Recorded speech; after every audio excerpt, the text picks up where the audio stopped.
All right, this PowerPoint will cover the Great Awakening and the Enlightenment. We're going to look and see how both of those affected the colonies.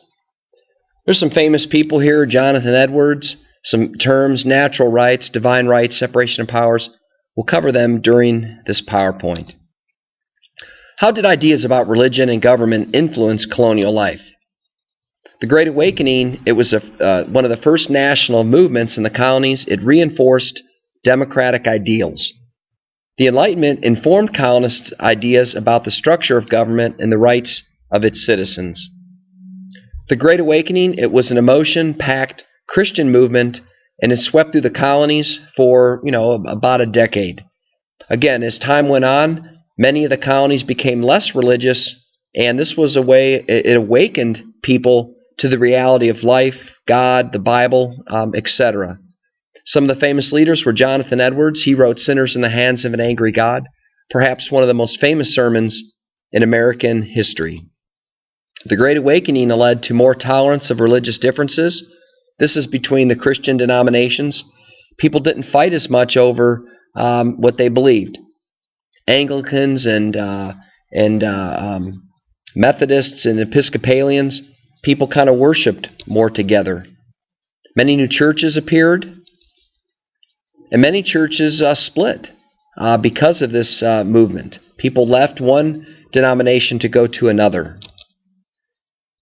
Switching over to the Enlightenment, a group of European thinkers started an intellectual movement called the Enlightenment.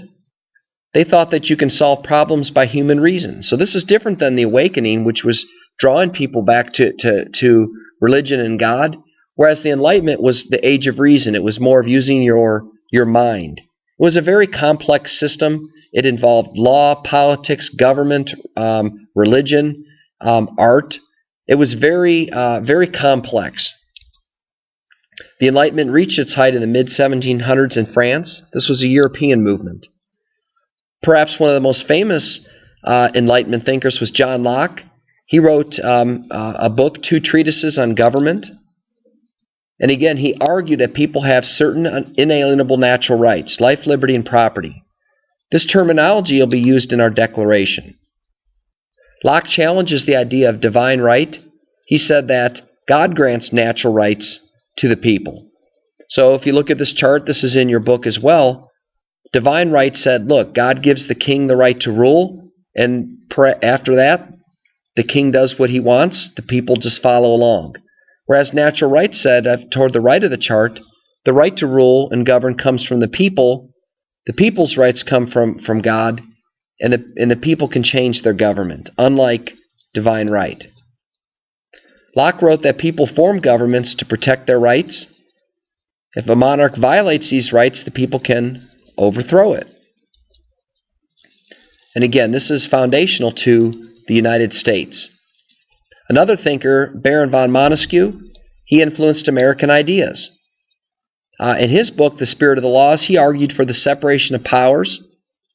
He said that separating powers, the legislative, the executive, the judicial, this keeps any one person from gaining too much power.